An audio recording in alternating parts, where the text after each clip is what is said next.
the Prime Minister, dear Boris Johnson, for this first visit to France after becoming Prime Minister.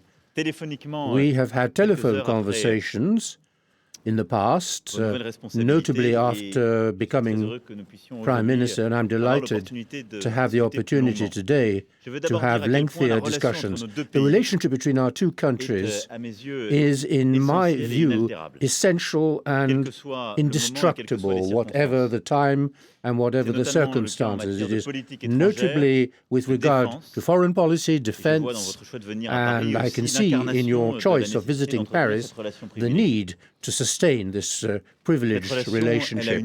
This relationship has had a long and deep history. There are treaties that have been signed which go beyond the limits of the European Union, and there are deep commitments in different crises and questions such as Iran, the Sahel, the fight against climate change, education of girls. The involvement of our countries has always played a key role. The G7 will be beginning in a few days' time. Our meeting will enhance coordination between us on those issues. We will also discuss Brexit, of course. And you know my position, which is clear, and I know you're spending your nights and days thinking about this, Mr. Prime Minister. My position has always been to respect the sovereign choice made by the British people to leave the European Union. I regret this decision. If I'd been a British elector, I wouldn't have voted into it. But democracy is based on the sovereignty of the people, so I fully respect the British choice, and it has to be implemented. My position is to strengthen and protect the European project, the single market, our decision to develop a stronger and more sovereign Europe. And that's why I have always adopted the position that we must not weaken the European project. Finally, we need to preserve and deepen our bilateral relationship and looking to the future. It's in this spirit that the EU has negotiated at length a withdrawal agreement with the United Kingdom. I'm not going to dwell on the details of this agreement. No country of the EU alone can negotiate or renegotiate this agreement. But I would like to say the key features of this agreement, such as the Irish backstop, are not mere technical obstacles, but they are indispensable guarantees for preserving stability in Ireland, the integrity of the single market, the very basis of the European project, and form part and parcel of this agreement, which was signed after long negotiations by the EU and the UK. The EU has always said it is available to discuss our future relations, which are key, and which will play a key role for our future.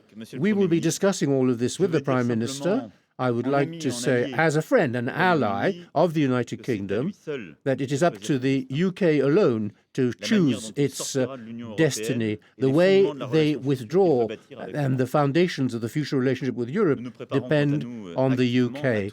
We will be preparing for all scenarios, including a no-deal exit or withdrawal in October. It is not the EU's choice, but it is our joint responsibility towards our citizens, our territories, our businesses, to be ready, to be prepared.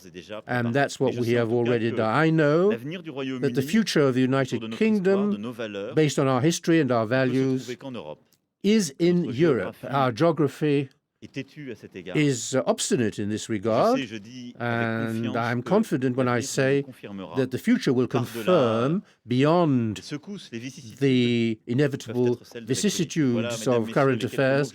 Those are the few words I wish to say when I express the pleasure of welcoming Boris Johnson, Mr. Prime Minister, to have you here in the Élysée. Merci beaucoup, Monsieur le Président. Merci, Emmanuel. In Paris, and I thank you for the wonderful welcome. Listen, in view of what you've just said and in view of your remarks overnight about Brexit, I want to come straight to that particular point. I want to make it absolutely clear to you, Emmanuel, to the French people, that, of course, I want a deal. and I think we can get a deal, and a good deal. And I was powerfully encouraged by our conversations last night in Berlin with our mutual friends. And I know that with energy and with creativity and application, we can find a way forward for all our businesses and our citizens. But as you yourself have just pointed out, Emmanuel, it is vital for trust in politics that if you have a referendum, then you should act on the instructions of the voters. And that is why we must come out of the EU on October the 31st, deal or no deal. And then, of course, we can take our relationship forward. And when I say take it forward, I agree with you wholeheartedly, Emmanuel, that it is a quite extraordinary friendship. At this moment in Mali, French troops are being conveyed in British helicopters as we work together to fight terrorism in the Sahel. As we stand here together side by side at the Elysee, British troops and French troops are side by side in Estonia protecting the eastern borders of NATO. And when Assad's regime used chemical weapons against his own people, it was Britain and France together with our American friends who showed the collective revulsion of the West in taking out those chemical weapons facilities. Together, we built the world's first supersonic passenger aircraft. We built a tunnel under the Channel. And today, we're actually collaborating on genomics that hold out the hope of curing the world's most intractable diseases. At your G7 in Biarritz that you're chairing, which I'm sure will be a great success, Monsieur le Président, the UK and France will work hand in glove, coude à coude, to tackle climate change, to tackle the tragic loss of species and biodiversity, and as you rightly say, to ensure that every girl in the world gets 12 years of quality education. And I think whatever happens with Brexit, it is our joint ambition, UK and France, that we should deepen and intensify our economic interpenetration. And just as French buses, I'm proud to say, ply the streets of London, thanks to the unique openness of the UK economy, it is also a stunning fact that your beautiful TGVs run on steel railways made in Scunthorpe by British Steel. Not a lot of people know that. In fact, the British ambassador didn't know that until I just told him. But there could be no more powerful metaphor, I think, for the cultural, the economic, the political partnership between our countries. And I'm proud to say that in spite of some of the negative predictions over the last 3 years, our capital city in London remains one of the biggest French cities on earth. And long may it so remain. And I know that, of course, Monsieur le Président, you will want to treasure and support the hundreds of thousands of British citizens living here in France, as much as we in the UK will treasure and support the 3.2 million EU nationals, including French citizens in our country. So let's get Brexit done. Let's get it done sensibly and pragmatically and in the interests of both sides. And let's not wait until October the 31st. Let's get on now in deepening and intensifying the friendship and the partnership between us over lunch. Déjeunons ensemble déjà, dans un premier temps. Excellent. Je crois qu'on va prendre 2 questions. We'll take a couple of questions now. What does leaving without a deal actually mean? Does it mean trading on WTO rules for the long term? Or is it effectively back to square one with more negotiations? And in that sense, isn't no deal a bit of a con? Well, and Monsieur le Président, Angela Merkel showed some flexibility in Berlin last night over the question of changing the Irish backstop. Don't you think you should cut the new British Prime Minister a bit of slack as well? Well, thank you very much, Libby. Of course, as you know, a great deal of work has already been done to ensure that the transition on October the 31st is as smooth as it possibly can be, and so there are already agreements on aviation, on financial services, many other sectors. And what we want to do now, between in the next 71 days or whatever is remaining, we want to make sure that we do all the necessary work on both sides of the channel to make sure that whether we get an agreement or not, our exit is as smooth and as pain-free as possible for citizens and businesses on both sides. And that's what we're going to do. Sur la question que vous avez posée, Regarding the question you asked, je l'ai dit très clairement dans mon I propos said introductif. it very Le backstop clearly irlandais, comme in my introductory on word. l'appelle, The Irish est un backstop élément qui a été négocié dans le cadre was de l'opération compte tenu des negotiated réalités géographiques de l'Irlande. given the geographical realities of Ireland and the politics of Ireland. It guarantees the stability in Ireland and the integrity of the single market. Those are our objectives. When we talk about flexibility, I want to be very clear with you. Those two objectives must be respected.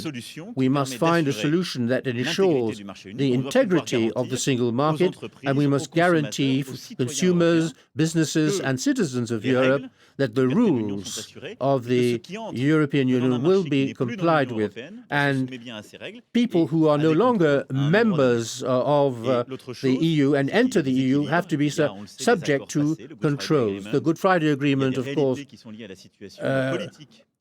was signed in relation to the political situation in Ireland and our relations with Ireland. We must respect the negotiations concluded in the past. So we must keep in line with the framework of what has already been negotiated. But I'd like to draw your attention to another point. We talk about the withdrawal agreement. There will also be a negotiation on future relations. So we have to do things in the right order. Can I just add one thing to that? Sorry, but just make it very clear, Monsieur le Président, that under no circumstances, when you look at the border with Northern Ireland, I'm just repeating a point that bears repeating, under no circumstances will the UK government be imposing checks or controls of any kind at that border. And we think, and I understand your desire to protect the integrity of the single market. Of course we understand that. But we think that there are ways of protecting the integrity of the single market and allowing the UK to exit from the EU whole and entire and perfect, as it were. And that is what we, and it was very interesting to hear some of the positive noises that we're now hearing about the ways that can be done. We look forward to developing those thoughts in the next few weeks. Monsieur le Président, Henri Momtaz de Politico, est-ce que vous êtes sur la même ligne que Do la you chancelière agree with Chancellor Merkel, who wants to find an alternative to the backstop in 30 days? Mr. Prime Minister, what alternative options are there to the backstop? What Chancellor Merkel said yesterday, which is in line with the spirit of our exchanges, we need visibility within 30 days. And this is also the objective of Prime Minister Johnson. Nobody is going to wait until the 31st of October to find a good solution. If we don't find a good solution, we can't overnight solve all the problems. So we need to use the month, the next month. We will be mobilizing Michel Barnier and his team of negotiators and the British negotiators to find what can help us to overcome the obstacles. But the withdrawal agreement has already been subject to a lot of hard work and was the result of a unanimous decision by the 27 members of the EU. So like Chancellor Merkel, I believe that our collective intelligence and our desire to be constructive should allow us within the next 30 days to find a good solution. I have always been described as the toughest member of the gang. But because I have always clearly said that a choice has been made, so we have to implement the choice, and it's not by wasting time. It's not because we're not going to try and get around what the British people decided. We need to clarify the situation. So, as I have said since last spring, we must clarify things and arrive at an agreement. In the next month, we're not going to find a new withdrawal agreement that will be very different from what was already negotiated by Michel Barnier. So we have two objectives: stability in Ireland, integrity of the single market. We must find the solutions in the next month.